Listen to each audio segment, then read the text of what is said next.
नमस्कार साथियों, अपन पढ़ रहे थे व्यवहारवादियों के अधिगम सिद्धांत। ठीक है, तो व्यवहारवादियों के जो अधिगम सिद्धांत हैं, इन व्यवहारवादियों के अधिगम सिद्धांतों में हमने 3 मनोवैज्ञानिकों के सिद्धांत पढ़ लिए हैं। ठीक है, एक हमने पढ़ लिया किसका, थॉर्नडाइक का, एडवर्ड ली थॉर्नडाइक।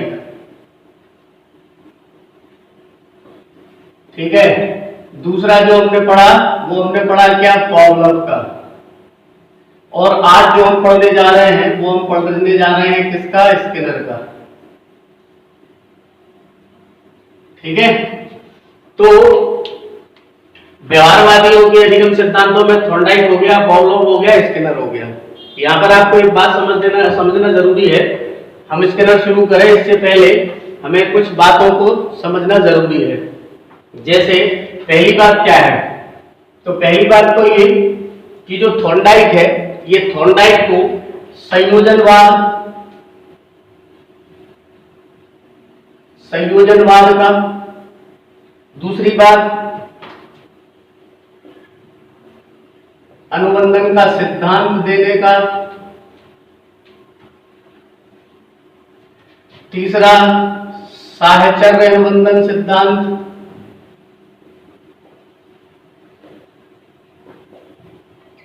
ठीक है।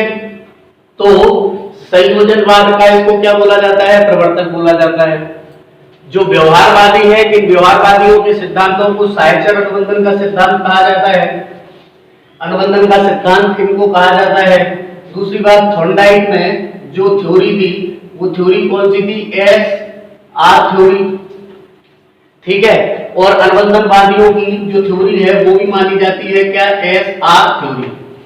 ठीक है, अब समझना क्या जरूरी है, समझना ये जरूरी है कि ये जो एस आर है, इस एस आर के या फिर हम कहें किसके, इस संयोजनवाद के, या फिर हम कहें किसके, व्यवहारवाद के, 2 भाग हो जाते हैं।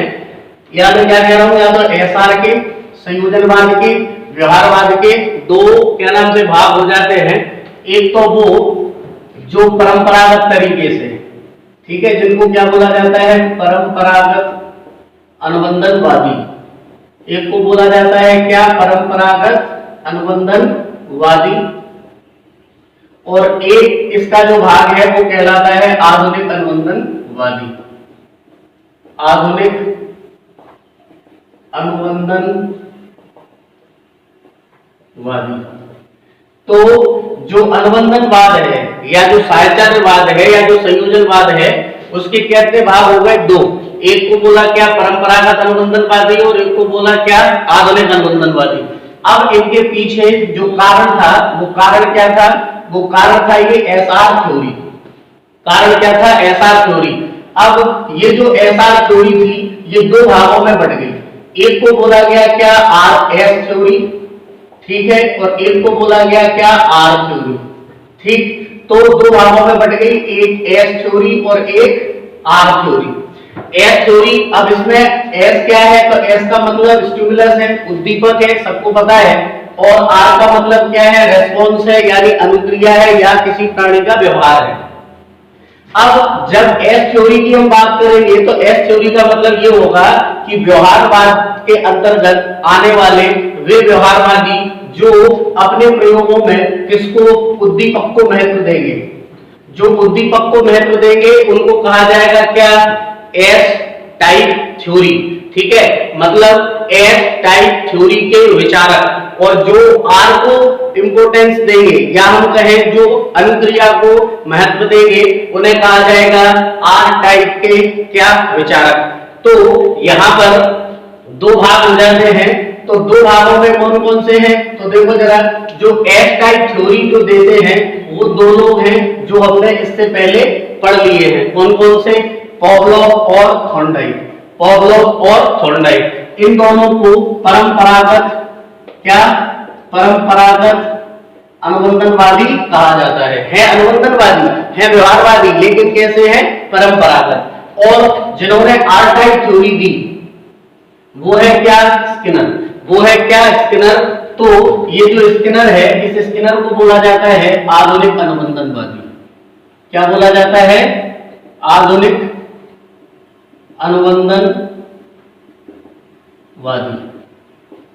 ठीक है, तो या फिर हम ऐसा कह सकते हैं कि ये जो स्किनर है, ये स्किनर ही क्या है, आधुनिक अनुबंधनवादी है।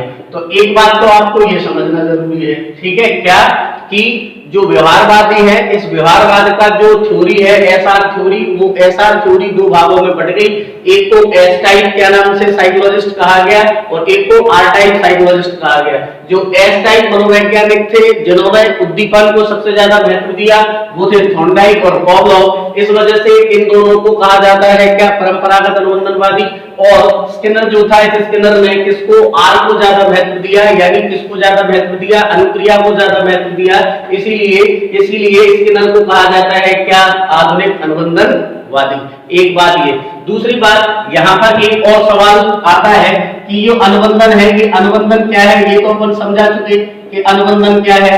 लेकिन ये बात आपको याद रखना है कि अनुबंधनवादी जो सिद्धांत था, वो दिया किसने था, थॉर्नडाइक ने था, या किनके सिद्धांतों को अनुबंधनवादी सिद्धांत कहा जाता है। लेकिन अगर ये कहा जाए कि अनुबंधन का जनक कौन है, अनुबंधन का जनक, तो अनुबंधन का जनक माना जाता है किसको, पावलोव को। ये आपको याद रखना है, ठीक है। और इसको भी इसको दिया गया, किसको, तो हम कहेंगे किसको, पॉवलोव को, ठीक है। तो पॉवलोव को नोबेल पुरस्कार मिला अनुबंधन का, इसको क्या बोला जाता है, जनक बोला जाता है, ठीक है। और परंपरागत क्या है, ये अनुबंधनवादी है, जिसमें थॉर्नडाइक भी है और जिसमें कौन है, पॉवलोव भी है, ठीक है। स्किनर को हम अब पढ़ने जा रहे हैं, ठीक है। तो यहां तक ये बात समझ आ गई। अब हम आगे देखते हैं, इसको स्किनर की थ्योरी को समझने की कोशिश करते हैं, ठीक है। तो देखो जरा, अगर हम बात करें किसकी, स्किनर की, ठीक है, तो देखो स्किनर ने 1938 में, स्किनर ने 1938 में उसकी एक पुस्तक थी, द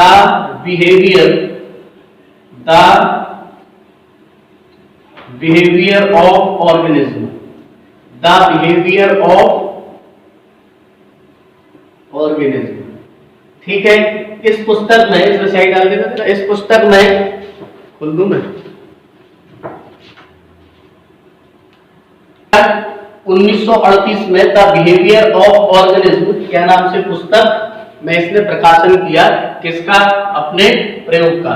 और उसने एक बात यहां पर कही, देखो जरा, उसने एक बात यहां पर कही कि किसी भी व्यक्ति का जो व्यवहार है, या फिर किसी भी व्यक्ति का जो व्यवहार है, वो व्यवहार उद्दीपक, वो व्यवहार क्या, उद्दीपक पर निर्भर नहीं करता, वो व्यवहार उद्दीपक पर निर्भर नहीं करता। उसने कहा कि वो व्यवहार काय पे निर्भर करता है, ब्लैक है वो डाल के, वो व्यवहार काय पर निर्भर करता है, वो व्यवहार निर्भर करता है काय पर, परिणाम पर। परिणाम मतलब काय पर, पुनर्वलन पर, ठीक है। मतलब ये किसी भी व्यक्ति का जो व्यवहार है, वो उद्दीपक को इसने क्या कर दिया, नकार दिया। मतलब इसने कहा कि जरूरी नहीं है कि उद्दीपक हो, उसने कहा कि व्यक्ति के व्यवहार या व्यक्ति की अनुक्रियाओं का जो परिणाम है, व्यक्ति की क्या अनुक्रिया, या तो व्यवहार कह लो या क्या अनुक्रिया कह लो, कि व्यक्ति की जो अनुक्रिया है, इस अनुक्रिया, ये जो अनुक्रिया है, ये अनुक्रिया उद्दीपक पर निर्भर नहीं करती। ये जो अनुक्रिया है, ये उससे प्राप्त होने वाले परिणाम या पुनर्वलन पर क्या करती है, निर्भर करती है। अब देखना जरा, अब स्किनर तक आने से पहले हम फिर से पीछे जाएंगे, तो उद्दीपक को समझने के लिए कि इसने इस बात को क्यों नकारा और इसका मतलब क्या है। तो देखो जरा, जो हमने पॉवलोव और थॉर्नडाइक दोनों के सिद्धांतों को देखा, तो एक के सिद्धांत में तो क्या थी, मछली, एक के सिद्धांत में क्या थी, मछली उद्दीपक के रूप में थी, और एक के सिद्धांत में क्या था, एक के सिद्धांत में भोजन उद्दीपक के रूप में था। तो यहाँ पर क्या था कि यहाँ पर जो भी अनुक्रिया हो रही थी, यानी जो मछली बाहर रखी थी, तो बिल्ली जो अनुक्रिया कर रही थी, वो अनुक्रिया इसलिए कर रही थी क्योंकि बाहर उद्दीपक था, और उसको पता था कि अगर मैं सलाखें तोड़ दूंगी तो मैं मछली की प्राप्ति कर लूंगी। वैसे ही लार जब आ रही थी, किसके, पॉवलोव के किसमें सिद्धांत में, तो लार ऐसा नहीं था कि भोजन नहीं था और आ रही थी, भोजन आ रहा था तभी क्या हो रही थी, लार आ रही थी। इसका मतलब उद्दीपक पहले था, बाद में क्या हो रही थी, अनुक्रिया हो रही थी। इसने ये माना कि उद्दीपक बाद में देंगे, तो यहां पर ये हुआ कि यहां पर उसने उद्दीपक को क्या कर दिया, नकार दिया। उद्दीपक को क्या कर दिया, नकार दिया। इसका मतलब ये हुआ कि उसने किसको नकार दिया, स्टिमुलस को नकार दिया। उसने स्टिमुलस को नकार दिया। अब उसने कहा कि जो प्राणी का जो व्यवहार है उसमें अनुक्रिया पहले है। अनुक्रिया मतलब आर पहले है। अनुक्रिया मतलब आर पहले है। आर पहले है और आर के बाद उसको क्या मिलेगा, आर के बाद उसको मिलेगा क्या, स्टिमुलस। मतलब ये कि थ्योरी हो गई क्या, आर एस। थ्योरी क्या हो गई, आर एस। जहां पर थ्योरी क्या थी, एस आर थी। जहां पर थ्योरी क्या थी, एस आर थी। अब वो थ्योरी क्या हो गई, आर एस हो गई। क्यों, क्योंकि इसमें पहले क्या था, उद्दीपक था, बाद में क्या थी, अनुक्रिया थी। और इसमें क्या है, पहले अनुक्रिया है, बाद में क्या है, उद्दीपक है। अभी हम प्रयोग करके देखेंगे कैसे। ठीक है, तो इसने क्या किया, ऐसा नहीं है कि इसने ये कहा हो कि भाई उद्दीपक देना ही नहीं है। इसने कहा कि उद्दीपक देना है लेकिन उद्दीपक बाद में देना है। यहाँ पर मछली उसकी आंखों के सामने थी, यहाँ पर मछली आंखों के सामने थी, संपर्क था, अवलोकन हो रहा था, तब जाके क्या हो रही थी, अनुक्रिया हो रही थी। भोजन सामने था, प्रत्यक्ष रूप से था, अवलोकनीय था, इसीलिए उसके बाद क्या हो रही थी, लार आ रही थी। यहां पर उसने ये कह दिया है कि हम पहले अनुक्रिया कराएंगे, उसके बाद उसको क्या देंगे, उद्दीपक देंगे, तो इसकी थ्योरी कहलाएगी क्या, आर एस थ्योरी। तो ये अगर पूछा जाए कि आर एस थ्योरी किसने दी या किससे संबंधित है, तो हम कहेंगे आर एस थ्योरी किससे संबंधित है, स्किनर से संबंधित है। अब इसी बात को अब हम देखते हैं किसमें, इसके प्रयोग में। ठीक है, तो देखो जरा इसका प्रयोग क्या था। मैं फिर से कहूंगा कि भाई यहां पर मेरे पास कोई चित्रबाजी नहीं है, ठीक है, आप बस केवल समझ लो। इसने पहला जो प्रयोग किया वो प्रयोग किसके ऊपर किया, चूहे के ऊपर। जो पहला प्रयोग किया वो किसके ऊपर किया, चूहे के ऊपर। और दूसरा जो प्रयोग किया वो काय के ऊपर किया, कबूतर के ऊपर। ठीक है, तो दो प्रयोग किए। एक प्रयोग पहला प्रयोग जो किया वो काय के ऊपर किया, चूहे के, और दूसरा जो किया वो कबूतर। अब ये जो बॉक्स था, जैसे इधर थोर्नडाइक का था और इधर क्या था, भोजन के लिए हमने कहा था कि यहाँ पर जो भोजन है, यहाँ पर पॉवलोव ने क्या किया था, एक प्रयोगशाला का निर्माण किया था। ठीक है, किसने, पॉवलोव ने। वैसे ये जो है इसको बाद में कहा जाने लगा क्या, स्किनर बॉक्स। इसको बाद में क्या कहा जाने लगा, स्किनर बॉक्स। लेकिन पहले इसको क्या नाम से, स्किनर बॉक्स नहीं कहा जाता था। पहले इसको क्या कहा जाता था, या पहले का मतलब स्किनर की मृत्यु से पहले इसको कहा जाता था क्रिया प्रसूत। क्या कहा जाता था, क्रिया प्रसूत कक्ष। इसका नाम क्या था, क्रिया प्रसूत कक्ष। तो जो कक्ष का नाम था वो था क्रिया प्रसूत, लेकिन बाद में उसकी मृत्यु के बाद इसका नाम रख दिया गया क्या, स्किनर बॉक्स। अब ये स्किनर बॉक्स में क्या था, तो देखो जरा, स्किनर बॉक्स में एक तो लाइट थी, ठीक है, दूसरी बात नीचे क्या था, एक कुछ इस तरीके से क्या था, इसका बेस था, जो क्या था, एक जालीनुमा था। इधर जो था वो क्या था, एक वाटर डिस्पेंसर था। इधर क्या था, एक भोजन डिस्पेंसर था। ठीक है, और मान लो कि इधर क्या है, एक लीवर है। ये मान लो क्या है, एक लीवर है। तो देखो ये लीवर था, तो मैं यहाँ पर लिखे देता हूँ। ठीक है, इस प्रयोग को, इसको समझ रहे हैं हम, आर एस कैसे। तो ये हो गया क्या, वाटर डिस्पेंसर। ठीक है, ये क्या हो गया आपका लीवर। ये क्या हो गया, फूड डिस्पेंसर। ठीक है, और ये क्या हो गई, एक एलईडी। ठीक है, क्या हो गई, एलईडी। और यहां पर इसको मान के चलो दंड मिलना है, करंट लगना है। ये है आपका क्या, एक स्किनर बॉक्स। अब देखो जरा होगा क्या, इस प्रयोग में इसने ये देखा कि, अब देखना जरा, भोजन यहां पर है, मान लो कि यहां ये भोजन रखा हुआ है, ठीक है, और भोजन इसकी आंखों के सामने नहीं है। इसकी आंखों के सामने ये भोजन नहीं है। पानी अगर है तो इसकी आंखों के सामने ये पानी नहीं है। ठीक, इसका मतलब ये हुआ कि बॉक्स में जब ये अंदर है, तो जब बॉक्स में अंदर है तो इसको पता नहीं है कि बाहर क्या है। जैसा इधर पता था कि मछली है बाहर, इधर पता था कि भोजन आ चुका है, लेकिन इधर ऐसा पता नहीं है। अब ऐसा पता नहीं है तो ऐसा पता नहीं है, तो हम समझे क्या कि ये जो है भोजन और ये जो है पानी, ये भोजन और ये पानी, ये दोनों यहाँ पर क्या है, एक उद्दीपक है। ये दोनों यहाँ पर क्या है, उद्दीपक है। ठीक है, लेकिन ये उद्दीपक अदृश्य है, दिख नहीं रहे हैं। ठीक है, और चूहा यहाँ पर जो भी करेगा या कबूतर यहाँ जो भी करेगा वो क्या होगी, अनुक्रिया। वो क्या होगी, अनुक्रिया। या फिर हम कहें कि वो क्या होगा, व्यवहार होगा। वो क्या होगा, व्यवहार होगा। अब यहाँ पर देखो, चूहे ने पहले उछल कूद की, चूहे को पता ही नहीं है कि बाहर भोजन है, या कबूतर ने पहले अपने हिसाब से देखा कि दाई आई, और इसकी चर्चा आगे करेंगे। तो यहाँ पर चूहे ने क्या की, उछल कूद की। जब चूहे ने उछल कूद की तो अचानक ऐसा हुआ एक बार कि उसका पैर पड़ गया लीवर पर, और जब लीवर पर पैर पड़ा तो भोजन इसमें आ गया, और जब भोजन इसमें आ गया तो भोजन इसने क्या कर लिया, प्राप्त कर लिया। अब यहाँ पर पहले आपको ये बात समझना है कि पहले अनुक्रिया यानी आर आई या पहले उद्दीपक आया। क्या इसको पता था, क्या इस चूहे को पहले से ये बात ज्ञात थी क्या कि बाहर खाना है? शायद नहीं। ठीक है, शायद क्या कंफर्म है कि बाहर ये पता नहीं था कि भोजन है, लेकिन ये अंदर अपनी क्या कर रहा था, सहज क्रिया किए जा रहा था, उछल कूद कर रहा था।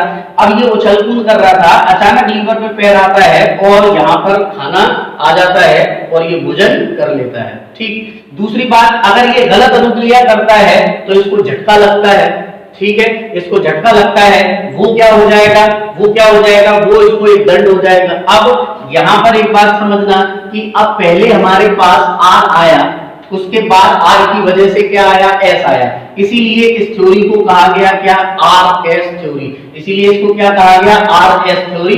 क्यों? क्योंकि पहले आया, पहले इसने अनुक्रिया की, बाद में इसको क्या मिला, उद्दीपक की प्राप्ति हुई। अब देखो जरा, ये इसका क्या था, सिद्धांत था, ये इसका क्या था, प्रयोग था। अब इस प्रयोग से निकल के क्या क्या आता है और ये व्याख्या में क्या बात करता है। तो देखो जरा, यहाँ पर ये व्याख्या में ये कहता है, ये व्याख्या में ये कहता है कि किसी भी प्राणी का जो व्यवहार है, ये जो अपन ने लिखा है, किसी भी प्राणी का जो व्यवहार है या कहें कि उसकी जो अनुक्रिया है, वो व्यवहार या अनुक्रिया क्या होती है, उद्दीपक पर निर्भर नहीं करती, बल्कि उसके द्वारा की जाने वाले व्यवहार या उसके द्वारा की जाने वाली अनुक्रियाओं के परिणाम स्वरूप प्राप्त होने वाले पुनर्बलन पर क्या करती है, निर्भर करती है। अब यहाँ पर जो पुनर्बलन है, ये प्रश्न क्या है, ठीक है, पुनर्बलन क्या है, ये प्रश्न खड़ा हो जाता है। क्यों? क्योंकि पुनर्बलन का प्रयोग करने वाला ये पहला कौन था, मनोवैज्ञानिक था। एक ये बात आपको याद रखना है कि पुनर्बलन का प्रयोग करने वाला ये पहला कौन था, मनोवैज्ञानिक था। अब मैं फिर से ये शब्द दोहरा रहा हूं, आप ध्यान से सुनना। मैंने कहा कि इस प्रयोग से उसने ये व्याख्या की और ये बताने की कोशिश की कि किसी भी व्यक्ति का व्यवहार या किसी भी व्यक्ति की अनुक्रियाएं जो होती हैं वो उद्दीपक पर निर्भर नहीं करती। अब क्यों, किस बेस पे कहा, इस बेस पे कहा कि इस चूहे और इस कबूतर को पता नहीं था कि बाहर उद्दीपक कोई है, भोजन कोई है, तो इस पर व्यवहार नहीं, इस पर निर्भर नहीं करता। उसने कहा कि व्यवहार और अनुक्रिया के परिणाम स्वरूप प्राप्त होने वाले काय पर, पुनर्बलन पर क्या करता है, निर्भर करता है। तब यहाँ से एक प्रश्न उठता है कि पुनर्बलन क्या है। तो मैं पुनर्बलन बताने की कोशिश कर रहा हूँ कि पुनर्बलन क्या है। तो आप देखो जरा, पुनर्बलन का मतलब ये कि कोई भी प्राणी, कोई भी व्यक्ति जो व्यवहार कर रहा है, उस व्यवहार के बदले उसको जो प्राप्त हो रहा है, जो उसके अनुक्रिया को या तो बढ़ा देगा या क्या कर देगा, कम कर देगा, उसी को कहा जाएगा क्या, पुनर्बलन। मेरी बात दोबारा सुनना, आप किसी काम को कर रहे हो, उस काम को करने में आपको सफलता आप चाहते हो, आप टेट की तैयारी कर रहे हो, या आप कुछ अपने जीवन में कुछ करना चाहते हो, या आप छोटे छोटे टुकड़ों में किसी क्या नाम से समस्या को बांटकर करना चाहते हो, अगर आपको वो उसमें सफलता मिल जाती है तो वो आपके लिए एक क्या हो जाएगा, पुनर्बलन हो जाएगा। वो आपके लिए क्या हो जाएगा, पुनर्बलन हो जाएगा। छोटे बच्चे ने कोई अच्छा काम किया है, उस अच्छे काम के लिए अगर आप उसको पुरस्कृत कर देंगे, अच्छे काम के लिए अगर आप उसको शाबाशी दे दोगे, अच्छे काम के लिए अगर आप उसको धन्यवाद दे दोगे, उसकी तारीफ कर दोगे, तो वो उसके लिए काम करेगा एक पुनर्बलन का। अब क्या होगा, ये पुनर्बलन क्या करेगा, उसकी अनुक्रियाओं को बढ़ाने में क्या होगा, मददगार होगा। तो कहने का मतलब ये हुआ कि पुनर्बलन का मतलब है कि किसी भी अधिगमकर्ता के द्वारा, किसी भी अधिगमकर्ता के द्वारा की जाने वाली अनुक्रिया या उनके द्वारा किया जाने वाला जो व्यवहार है, उसके परिणाम स्वरूप मिलने वाला जो फलन है, वो फलन क्या कहलाता है, पुनर्बलन कहलाता है।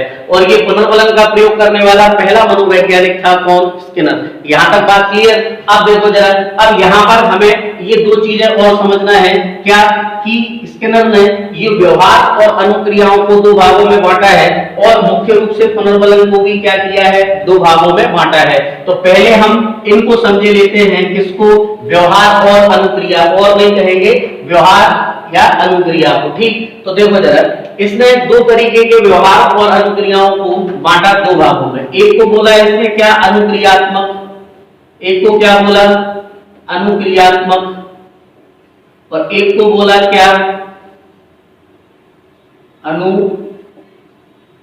अनुक्रियात्मक, और एक को बोला क्या इसने, एक को बोला कार्यात्मक।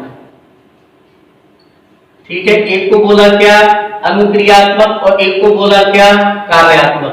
अब देखो जरा, जो अनुक्रियात्मक है, जो अनुक्रियात्मक है, इसके बारे में ये कहता है, इसके बारे में ये कहता है कि अनुक्रियात्मक व्यवहार, अनुक्रियात्मक व्यवहार एक ऐसा व्यवहार है जिसमें किसी भी व्यक्ति को ये पता होता है कि उसके सामने एक उद्दीपक रखा हुआ है और उद्दीपक उसे पहले से ज्ञात होता है। बात को फिर से ध्यान से सुनना, यहां पर ये कह रहा है अनुक्रियात्मक, जब इसने व्यवहार या अनुक्रिया की बात की तो यहां पर उसने क्या कहा कि अनुक्रियात्मक जो व्यवहार है या अनुक्रियात्मक जो क्या नाम से आपकी क्या है, अनुक्रिया है, इसमें, इस व्यवहार में अधिगमकर्ता को पहले से मालूम होता है कि उद्दीपक क्या है, उद्दीपक उसको ज्ञात होता है। इसको जरा ऐसे समझो, अगर हम थॉर्नडाइक और पॉवलोव के प्रयोग में जाएं तो यहाँ पर बिल्ली को पहले से पता था कि उसको मछली मिलने वाली है।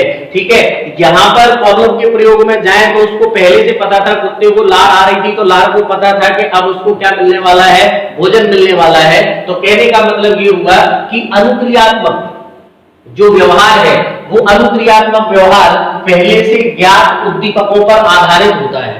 बात समझ में आ गई, पहले से प्राप्त उद्दीपकों पर क्या होता है, आधारित होता है। वहीं अगर कार्यात्मक की अगर हम बात करें कि कार्यात्मक व्यवहार या कार्यात्मक अनुक्रिया इसके जस्ट उल्टी होती है। इसका मतलब ये हुआ कि इसका जो सबसे ज्यादा जो जिस पर फोकस था वो था किस पे, कार्यात्मक अनुक्रिया पर। कार्यात्मक अनुक्रिया में क्या होता है, उल्टा होता है। कार्यात्मक अनुक्रिया में अधिगमकर्ता को ये पता नहीं होता कि उद्दीपक उसके समक्ष रखा है या उसको इस अनुक्रिया के बदले कुछ प्राप्त होगा। इसका मतलब अज्ञात उद्दीपक के प्रति की जाने वाली अनुक्रिया कार्यात्मक अनुक्रिया कहलाएगी। क्या कहलाएगी, कार्यात्मक अनुक्रिया। और ज्ञात उद्दीपक के प्रति की जाने वाली अनुक्रिया क्या कहलाएगी, अनुक्रियात्मक क्रिया कहलाएगी। अगर आपसे ये प्रश्न किया जाए कि भाई ये काय कौन सी अनुक्रिया पर बल देता है, तो हम कहेंगे ये कार्यात्मक अनुक्रिया पर क्या देता है, बल देता है। बात आ रही है समझ में? क्योंकि इन चूहों को और इस चूहे को और इस कबूतर को पता नहीं है कि बाहर हमें कुछ प्राप्त होने वाला है, बस ये अनुक्रियाएं कर रहे हैं। ठीक है, अब देखो जरा, तो ये तो बात हो गई किसकी, व्यवहार की।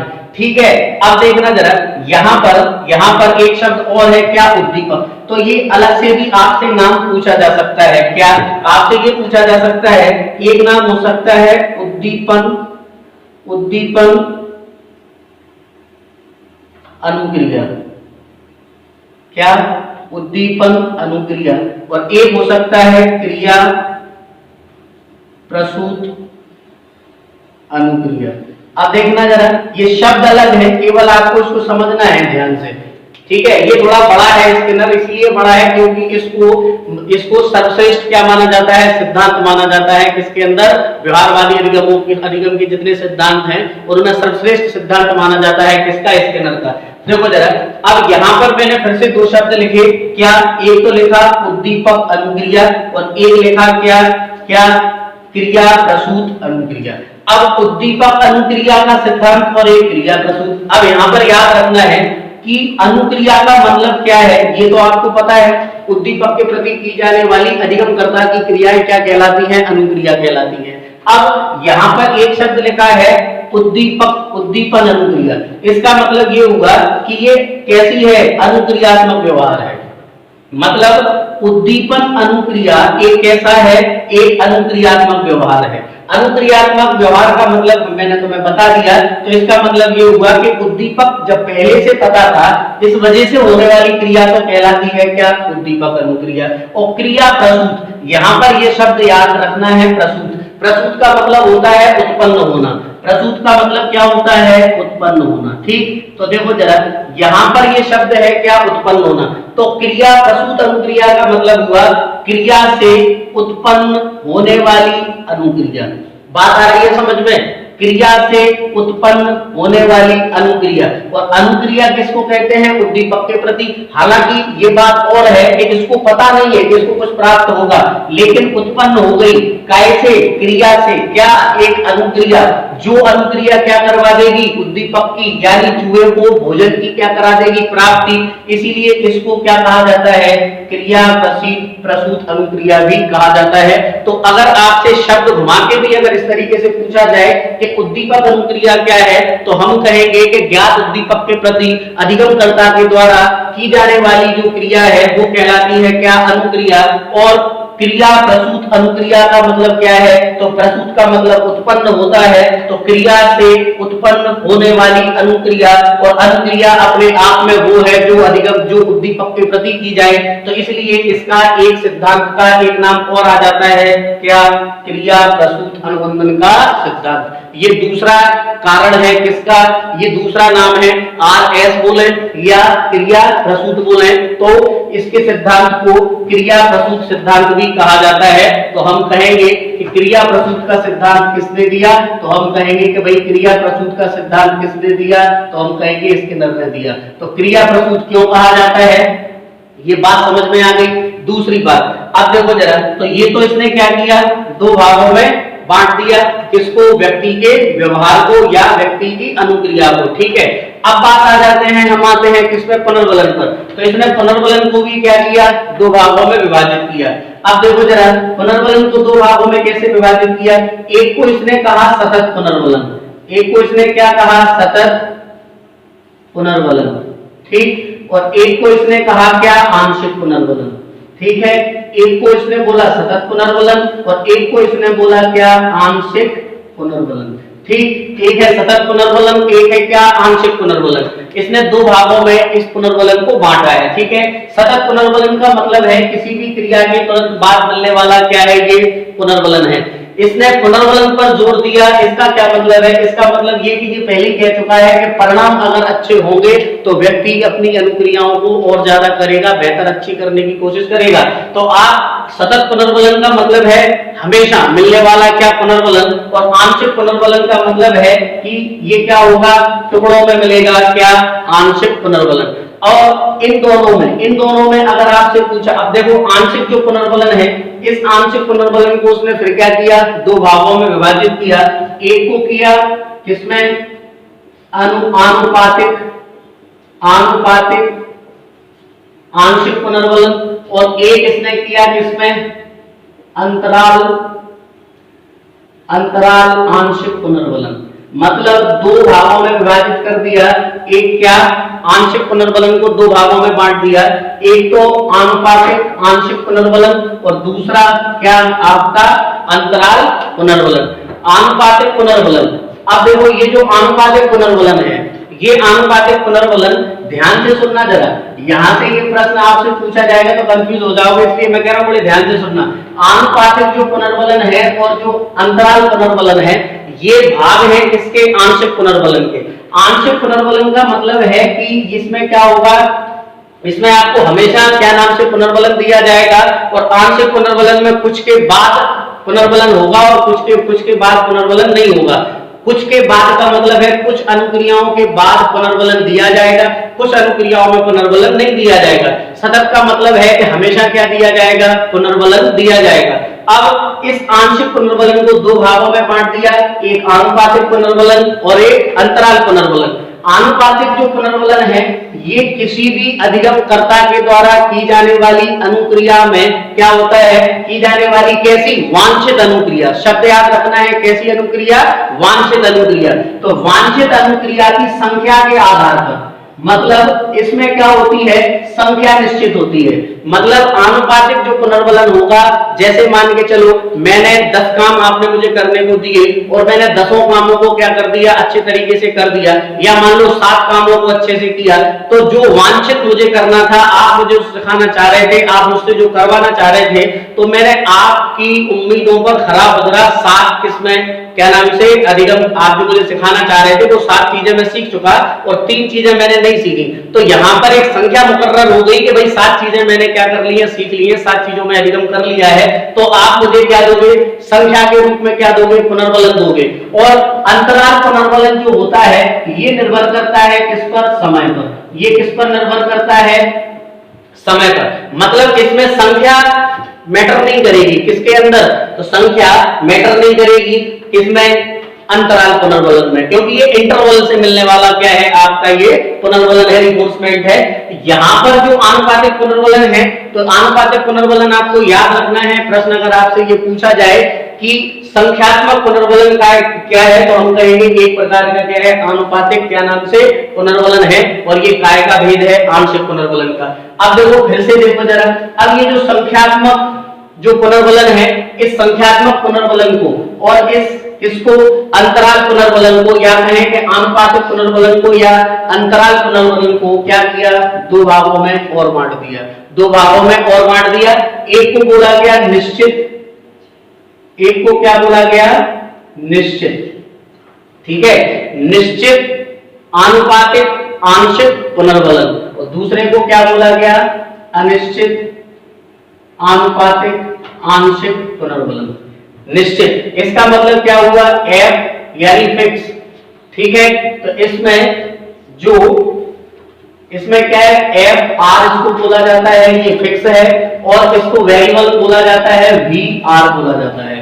इसको एफ आर यानी फिक्स, इसके बाद क्या दिया जा रहा है आपको, रेशियो, फिक्स रेशियो में क्या मिल रहा है आपको, पुनर्बलन मिल रहा है। तो निश्चित आनुपातिक आंशिक पुनर्बलन को एफ आर नाम दिया, और अनिश्चित, अनिश्चित के लिए आपको अलग शब्द मिल सकता है, परिवर्त मिल सकता है, परिवर्तित मिल सकता है, चर मिल सकता है, कुछ भी शब्द मिल सकता है, लेकिन उसका मतलब होगा अनिश्चित। यहाँ निश्चित के लिए अचर मिल सकता है और इसके लिए चर मिल सकता है। इसको बोला जाता है क्या, वी आर, इसको क्या बोला जाता है, वी आर। अब इन दोनों में अंतर क्या है, तो देखो जरा, इसमें अंतर ये है कि पहला वाला हमने भाग किसका किया, आनुपातिक का।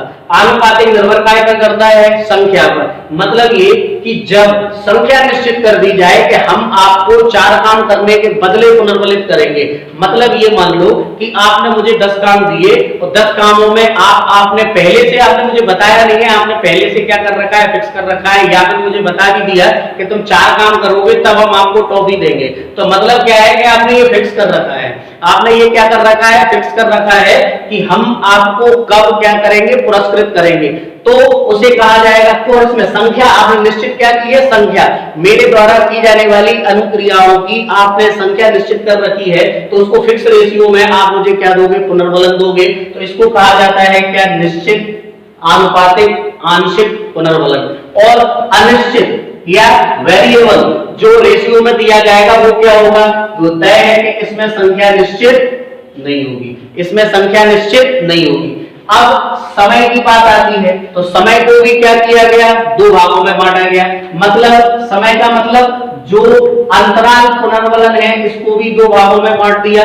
ठीक वैसे ही निश्चित, एक क्या निश्चित, ठीक है, और एक क्या अनिश्चित, ठीक है, एक है निश्चित, एक है क्या अनिश्चित। लेकिन इसका पूरा नाम क्या होगा, निश्चित अंतराल आंशिक पुनर्बलन, और इसका नाम क्या होगा, अनिश्चित अंतराल आंशिक पुनर्बलन। अब इसको बोला जाता है क्या, इंटरवल में दिया जा रहा है, इसीलिए इसको बोला जाएगा एफ आई और इसको बोला जाएगा वी आई। ठीक, इसको क्या बोला जाएगा, वी आई। अब इसका मतलब क्या होगा, इसमें समय निश्चित होगा कि आपको इतने समय के बाद पुनर्बलन मिलेगा। जैसे अगर कोई गवर्नमेंट सर्वेंट है, उसको पता है कि 30 दिन के अंदर मेरी सैलरी आ जाना है, मैं काम करूं या ना करूं। मतलब ये हुआ कि अभी जो लॉकडाउन चल रहा है इसमें गवर्नमेंट सर्वेंट भले ही जॉब नहीं कर रहे हैं, लेकिन उनको पता है कि इस महीने में, महीने की फलानी तारीख को हमारी तनख्वाह आ ही जाएगी। और अनिश्चित में ये तय नहीं होगा कि कब तनख्वाह आएगी। तो कहने का मतलब ये होगा कि यहाँ पर ये समय निश्चित नहीं है और यहाँ पर समय निश्चित है कि इतने महीने में आपको पुनर्बलन मिल जाएगा। यहाँ पर संख्या निश्चित है कि कितनी संख्या के बाद आपको शाबाशी दी जाएगी, कितनी संख्या के बाद आपको क्या नाम से आपको पुनर्बलित किया जाएगा, और यहाँ पर ये संख्या निश्चित नहीं है। तो आपको ये याद रखना है कि पुनर्बलन अगर आपसे पूछा जाए कि पुनर्बलन को मुख्यतः कितने भागों में बांटा है, तो 2 भागों में बांटा है। आंशिक पुनर्बलन की अगर बात करें तो इसको भी मुख्यतः 2 भागों में बांटा है, और आनुपातिक को भी 2 भागों में, और अंतराल को भी क्या बांटा है, 2 भागों में। अब यहां से आपको ये तो संख्यात्मक बात हो गई। अब आपसे ये पूछा जा सकता है कौन सा पुनर्बलन अच्छा है। तो अगर आपसे ये पूछा जाए कि सतत और आंशिक पुनर्बलनों में से कौन सा पुनर्बलन अच्छा है, तो हम कहेंगे कि इसमें आंशिक पुनर्बलन ज्यादा अच्छा है, ज्यादा प्रभावी है। अब प्रश्न ये उठता है कि आंशिक पुनर्बलन ज्यादा अच्छा क्यों है। तो आंशिक पुनर्बलन ज्यादा अच्छा इसीलिए है, आप हमेशा अगर उसको क्या करते जाओगे, शाबाशी देते जाओगे, तो आप देख लो अगर आप हमेशा ही शाबाशी दे रहे हो उसके किसी भी काम के लिए, तो फिर शायद वो अनुक्रियाओं को आगे उतना अच्छा ना करे। लेकिन आप अगर उसको टुकड़ों में, आप अगर उसके काम के हिसाब से उसको क्या दे रहे हो, पुनर्बलन दे रहे हो, तो क्या देगा वो, तब वो अपनी अनुक्रियाओं को क्या करेगा, बहुत अच्छे से क्या करेगा, यहाँ पर अनुक्रियाओं को बहुत अच्छे से करेगा, अधिगम अच्छे से करेगा। अगर आप उसको टुकड़ों में दे रहे हो, फर्ज कर लो कि आपने उसको कोई एक काम दिया, यहां से लेके यहां तक का काम दिया, तो उसने क्या किया, इसको टुकड़ों में बांट लिया। उसने क्या किया, टुकड़ों में बांट लिया, यहां पर, यहां पर, यहां पर, यहां पर, यहां पर। अब आपने उसको यहां भी पुनर्बलन दिया। जब आपने उसको यहां पुनर्बलन देंगे तो यहां पर जब वो आएगा काम करते करते, तो इस काम को और बेहतरीन करेगा। और फिर जब यहां भी पुनर्बलन दे दोगे तो यहां भी बहुत अच्छे से करेगा। यहां तक आते आते वो बहुत अच्छे से क्या करने लगेगा, अधिगम कर जाएगा। जो अधिगमकर्ता को कोई प्रयोगकर्ता सिखाना चाह रहा था, वो बहुत अच्छे से सीख जाएगा। इसीलिए आंशिक पुनर्बलन इन दोनों में सबसे अच्छा माना जाता है। अब बात आती है कि इन दोनों में कौन सा अच्छा माना जाएगा, आनुपातिक माना जाएगा या अंतराल माना जाएगा। तो देखो जरा, इन दोनों में जो पुनर्बलन है, किसमें, अनुपातिक में और किसमें, आपके अंतराल पुनर्बलन में। तो आनुपातिक में क्या है, एक संख्या निश्चित है, एक संख्या अनिश्चित है, ठीक है, और इसमें समय निश्चित है और समय अनिश्चित है। तो इसमें जो होगा, इसके अंदर अगर हम जाएंगे तो सबसे बेहतर इन VR और VFR में सबसे अच्छा कौन सा माना जाएगा, तो आप कहेंगे कौन सा, VR, ठीक है। तो इन दोनों में FR और VR मतलब निश्चित आनुपातिक आंशिक पुनर्बलन और अनिश्चित आनुपातिक आंशिक पुनर्बलन में सबसे अच्छा पुनर्बलन कौन सा है, अनिश्चित आनुपातिक आंशिक पुनर्बलन। और अगर अंतराल के अंदर पूछा जाए तो अंतराल के अंदर सबसे अच्छा कौन सा है, तो अंतराल के अंदर सबसे अच्छा है अनिश्चित समय अंतराल या अनिश्चित अंतराल आंशिक पुनर्बलन। यानी अब इसका अगर हम क्रम देखें तो क्रम किस तरीके से होगा, अगर ये पूछा जा सकता है कौन सा पुनर्बलन सबसे अच्छा है, ठीक है। तो यहां पर हमें इस ट्रायंगल के माध्यम से हम समझ लेते हैं, ठीक है, कि सबसे अच्छा कौन सा है। तो देखो सबसे नीचे जो है वो है क्या, FI, इसके ऊपर जो है वो है क्या, VI, इसके ऊपर जो है वो है क्या, FR, और इसके ऊपर जो है वो है क्या, VR। मतलब ये कि सबसे मजबूत जो क्या नाम से अधिगम है, क्या सॉरी पुनर्बलन है, तो इसको माना जाता है सबसे मजबूत क्या, पुनर्बलन। किसके अनुसार, स्किनर के अनुसार। और इसको माना जाता है सबसे कमजोर क्या, पुनर्बलन। सबसे कमजोर पुनर्बलन। तो सबसे मजबूत पुनर्बलन है VR। और अगर हम ये देखें कि ये जो VR है और जो FI है ये क्या है, तो VR को हमने देखा ये वेरिएबल है, जो वेरिएबल का मतलब अनिश्चित है। वेरिएबल का मतलब कैसा है, अनिश्चित, ठीक। तो देखो जरा ये अनिश्चित है और काय में है, रेशियो में मिल रहा है, तो अनिश्चित आनुपातिक। कैसा है, अनिश्चित आनुपातिक। आनुपातिक है, अनिश्चित आनुपातिक। और F का मतलब है फिक्स, फिक्स का मतलब निश्चित, फिक्स का मतलब क्या है? निश्चित। और आई का मतलब इंटरवल यानी निश्चित समय अंतराल।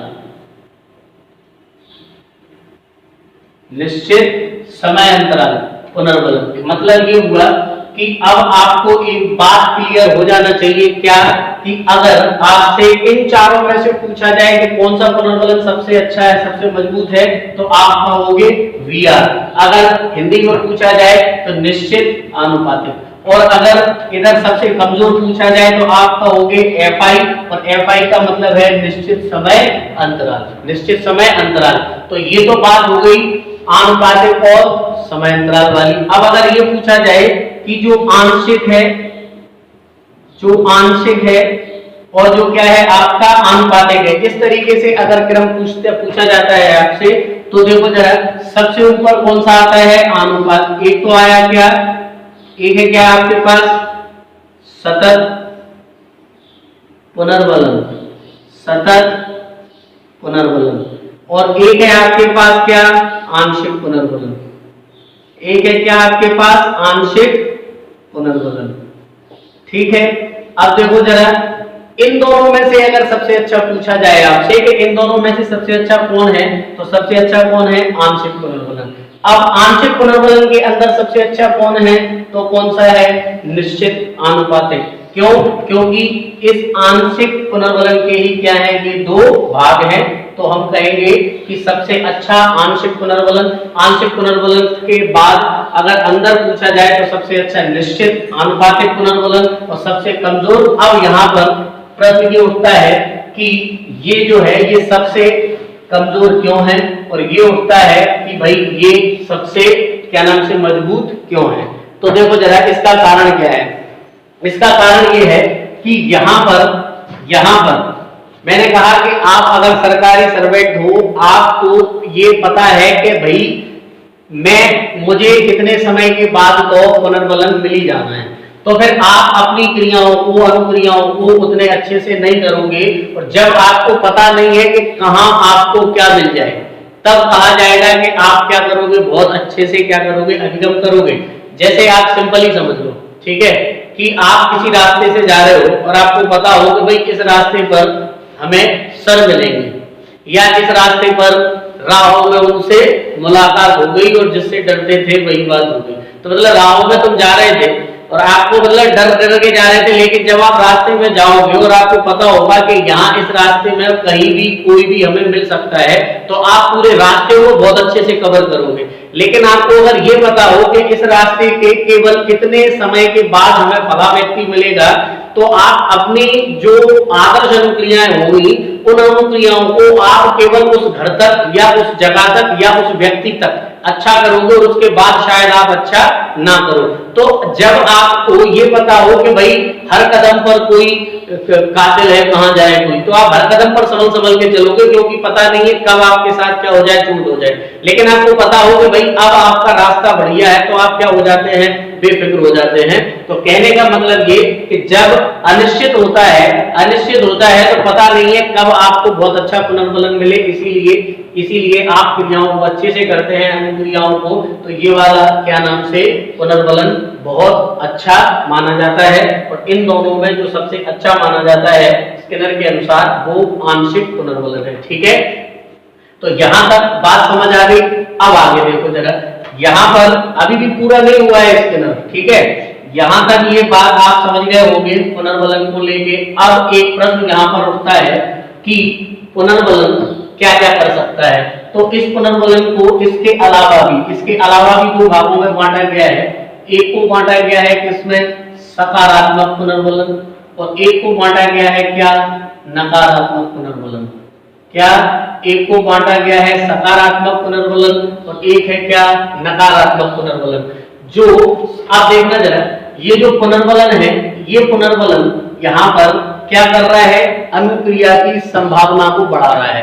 मतलब अनुक्रिया की संभाव्यता को बढ़ाने के लिए क्या है? ये पुनर्बलन है। अब अगर सकारात्मक, या इसी को कहेंगे धनात्मक और इसको क्या कहेंगे? ऋणात्मक। तो जो सकारात्मक पुनर्बलन है, अगर अब ये सकारात्मक का मतलब क्या है? सकारात्मक का मतलब है कि किसी भी अधिगमकर्ता के द्वारा जिसको आप कुछ सिखाना चाह रहे हो, उसके परिणामों में अगर आप कुछ सुखद अनुभूतियों को जोड़ दें, अगर आप उसमें कुछ सुखद अनुभूतियों को क्या कर दें, जोड़ दें और दुखद अनुभूतियों को उसमें से घटा दें, तो क्या होगा, वो अनुक्रियाएं बहुत अच्छे से करेगा और अधिगमित जल्दी होगा। दोबारा मेरे शब्दों को सुने, मैं क्या कह रहा हूं, मैं कह रहा हूं कि इसका काम है अनुक्रियाओं की संभावना को बढ़ाना। इसका काम क्या है, अनुक्रियाओं की संभावनाओं को बढ़ाना। अगर आपने उसमें जैसे जैसे मान लो किसी भी लड़के को, किसी भी बच्चे को तुम पढ़ा रहे हो, किसी भी बच्चे को, और उस बच्चे को जो पीड़ादायी है, उस बच्चे को जो कष्टकारी है, उस बच्चे को जो क्या नाम से दुखी करने वाला है, उसको आप हटा दो और जो उसको फायदा देता है, टॉफी, प्यार, शाबाशी, पुरस्कार, उसको ऐड कर दो। तो क्या होगा, उसकी अधिगम करने की जो अनुक्रिया है, जो अनुबंधन है, वो क्या होगा, अच्छे से होगा और वो लगातार क्या होगा, करता जाएगा। ये है क्या, सकारात्मक, और ये है क्या, नकारात्मक। अब एक प्रश्न उठता है कि दंड क्या है। तो यहां पर आपको ये याद रखना है कि दंड को उसने पुनर्बलन नहीं माना है, ये याद रखना है। दंड को उसने पुनर्बलन नहीं माना है, दंड को केवल उसने ये माना है कि ये क्या है, दंड को उसने क्या नहीं माना, यहां पर ये याद रखना है कि दंड को उसने पुनर्बलन नहीं माना। ठीक है, तो ये याद रखना है कि दंड को स्किनर ने पुनर्बलन नहीं माना है, केवल ये माना है कि जो प्रयोग कर रहे हो, उस प्रयोग करने के लिए एक योजना है, प्रयोजन है दंड, बाकी दंड को उसने क्या नहीं माना, पुनर्बलन नहीं माना। तो पुनर्बलन को सकारात्मक, नकारात्मक में बांटा गया, अलग ये है, और ये भी क्या है, एक पुनर्बलन, कुछ इस तरीके से इसने यहाँ भी क्या किया है, पुनर्बलन को बांटा है। अब अगला भाग एक और है पुनर्बलन का। एक को माना है प्राथमिक पुनर्बलन, एक को क्या माना है, प्राथमिक पुनर्बलन, और एक को माना है द्वितीयक पुनर्बलन। अब आपसे ये भी पूछा जा सकता है कि कौन से प्राथमिक पुनर्बलन है और कौन से द्वितीयक पुनर्बलन है। तो प्राथमिक पुनर्बलन का मतलब है जो जन्मजात है उनको प्राथमिक पुनर्बलन, और जो अर्जित हैं उनको क्या माना है, द्वितीयक पुनर्बलन। जन्मजात पुनर्बलन का मतलब जैसे भूख है, प्यास है, ठीक है, तो जो भूख है, प्यास है, ये है लाराना है, ये क्या है, जन्मजात है, इनको सिखाया नहीं जाता। और यहाँ पर द्वितीयक में उसने माना है जो आप सिखाना चाह रहे हो, जो अर्जित कर रहा है, उसको बोला उसने द्वितीयक पुनर्बलन, और जो जन्मजात है उसको बोला प्राथमिक पुनर्बलन। अगर यहाँ पर सकारात्मक पुनर्बलन की बात करें तो आपके द्वारा दी जाने वाली शाबाशी, आपके द्वारा दिया जाने वाला पुरस्कार, आपके द्वारा दी जाने वाली टॉफी, कोई भी अच्छी चीज क्या कहलाएगी, सकारात्मक पुनर्बलन। नकारात्मक पुनर्बलन क्या होगा, तो नकारात्मक पुनर्बलन होगा जो उसको कष्ट दे दे, जो उसको पीड़ा पहुंचाए, वो क्या होगा, एक नकारात्मक पुनर्बलन होगा। तो ये आपका पुनर्बलन है, किसके हिसाब से, तो कहेंगे स्किनर के हिसाब से। यहां से भी प्रश्न आते हैं, आप इस वीडियो को एक दो बार देखें, ठीक है, समझ आ जाएगा। तो देखो जरा, यहाँ पर हमने स्किनर के बारे में ये चीजें देख ली हैं कि पुनर्बलन क्या है और किस तरीके से उसने अपनी बात रखने की क्या की है, कोशिश की है। अब थोड़ी और वो हम चर्चा करेंगे कि इसके द्वारा इस क्या नाम से, जो स्किनर का जो क्या नाम से सिद्धांत है, इस सिद्धांत से शिक्षा मनोविज्ञान में क्या फायदा होने को है। ठीक, तो देखो जरा, पहली बात उसने बात ये कही, पहली बात उसने बात ये कही है कि कोई भी अधिगमकर्ता को, कोई भी प्रयोगकर्ता अगर कुछ अधिगमित कराने की बात करता है, अगर कुछ उसे सिखाने की बात करता है, तो जरूरी है कि वो अपने उद्देश्यों को पहले से क्या कर ले, अपने जो उद्देश्य हैं, इन उद्देश्यों का पूर्व निर्धारण कर ले, उद्देश्यों का पूर्व निर्धारण, ठीक है, क्या कर ले, पूर्व निर्धारण कर ले, ठीक है। तो पूर्व निर्धारण कर ले किसका, उद्देश्यों का। ये कह रहा है कौन, ये यहां से निकल के आती है स्किनर के सिद्धांतों से ये बात। तो इसका शिक्षा मनोविज्ञान में क्या मतलब है, इसका मतलब है कि अगर कोई टीचर शिक्षार्थियों को कुछ पढ़ाना चाहता है, कुछ सिखाना चाहता है, तो वो अपनी योजना को पहले बना ले और उन रास्तों को क्या कर ले, चयन कर ले, उन रास्तों को क्या कर ले, इख्तियार कर ले, ठीक है, कि उसको किन रास्तों पर चलकर अधिगम कराना है और ताकि आप उसको एक निश्चित समय पर निश्चित अनुपात के बाद पुनर्बलित करते जाओ। इससे क्या होगा, बच्चा जल्दी अधिगमित होगा। तो स्किनर के सिद्धांत से ये बात क्या नाम से निकल कर आती है, क्या निकल कर आती है। अब देखो दूसरा, जरा ये तो पहला हो गया, अब दूसरा देखो। दूसरा यहां से एक बात और निकल के आती है, स्वतंत्र सीखने पर बल देना। स्वतंत्र सीखने पर क्या देना, बल देना। अब देखो जरा, स्वतंत्र सीखने पर बल देना मतलब ये कि यहाँ पर उसने उसको स्वतंत्र छोड़ दिया था, किसको, चूहे को, उसको स्वतंत्र रूप से छोड़ दिया था कि भाई तुम करो जो तुम्हें करना है। जब स्वतंत्र रूप से बच्चा सीखेगा तो उसको जब अपने आप क्या नाम से, जब उसके द्वारा की जाने वाली यूं ही अनियमित अनुक्रियाओं से जब उसको पुनर्बलन मिलने लगेगा तो वो उसी को बार बार क्या करेगा, दोहराएगा। तो स्वतंत्र सीखने पर ये क्या देता है, बल देता है। ठीक है, अब देखो तीसरी बात क्या है, अच्छी आदतों का निर्माण। देखो तीसरी बात क्या है, अच्छी आदतों का क्या किया जा सकता है, निर्माण किया जा सकता है। किसके माध्यम से, स्किनर के प्रयोग के माध्यम से। अब आप कहोगे अच्छी बातों का कैसे, है ना, अब आप कहोगे अच्छी बातों का कैसे, तो अच्छी बातों का ऐसे कि यहाँ पर पुरस्कार और दंड, मतलब जो पुनर्बलन है, इस पुनर्बलन के माध्यम से अगर कुछ अच्छा कर रहा है तो आप उसको क्या दोगे, अच्छा पुरस्कार दोगे, शाबाशी दोगे, और गलत कर रहा है तो आप उसको दंड दोगे। क्योंकि चूहा को जब गलत अनुक्रिया करता था तो उसको शॉक लगता था, करंट लगता था, और अच्छी अनुक्रिया, सही वांछित अनुक्रिया करता था तो उसको क्या होता था, फायदा होता था। काय के अंदर, तो हम कहेंगे कि पुनर्बलन के वजह से। ठीक है, अब देखो चौथी क्या है, चौथी है इसमें क्या, शेपिंग। ठीक है, तो देखो जरा शेपिंग विधि। ठीक है, या फिर चौथी यहां पर हम लिए लेते हैं क्या, शेपिंग विधि। ठीक है, तो देखो जरा शेपिंग विधि का क्या मतलब है। यहां पर एक तो है क्या, यहां पर शेपिंग विधि में एक है विभेदीकरण और एक है क्या, क्रमिक। एक है क्या, विभेदीकरण, और एक है क्या, क्रमिक। अब शेपिंग जो विधि है, शेपिंग विधि का मतलब क्या है, शेपिंग विधि का मतलब है कि यहाँ पर किसी भी जटिल प्रक्रिया को वांछित अनुक्रिया अगर आपको कराना है तो उसके बदले आप उसको पुनर्बलित करोगे तो जटिल कामों को भी आप आसानी से सिखा सकते हैं। जैसे देखना जरा कि अगर यहाँ पर कोई, इसीलिए कहा जाता है कि स्किनर की जो पद्धति है वो, स्किनर की पद्धति क्या है, जो क्या नाम से मानसिक रूप से विकृत है उनको भी पढ़ाने में सहायक है। कैसे, तो वो ये शेपिंग विधि है। इसमें क्या होता है, इसमें ये होता है कि यहाँ से आप क्या करते हो, जिसको जो अच्छा लगता है उसको वही दोगे तो वो क्या करेगा, वो अच्छे काम करना भी सीख जाएगा। और इसको दो भागों में बांट दिया, एक विभेदीकरण और एक क्या, क्रमिक। और जो विभेदीकरण है, इस विभेदीकरण का मतलब है कि किसी अनुक्रिया के लिए तो पुरस्कृत करना और किसी के लिए पुरस्कृत ना करना। विभेदीकरण मतलब अलग अलग करना। क्रमिक का मतलब सबके बाद क्या देना, यहाँ पर क्या नाम से, पुनर्बलन देना।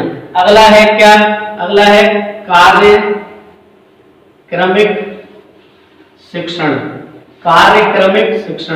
अब देखना जरा, अगला जो कार्यक्रमिक शिक्षण है, कार्यक्रमिक शिक्षण का मतलब क्या है, कार्यक्रमिक का मतलब है प्रोग्राम। आप अगर करोगे तो प्रोग्राम होना चाहिए, आपकी किसी भी चीज का क्रम होना चाहिए, कार्य के रूप में बटा होना चाहिए।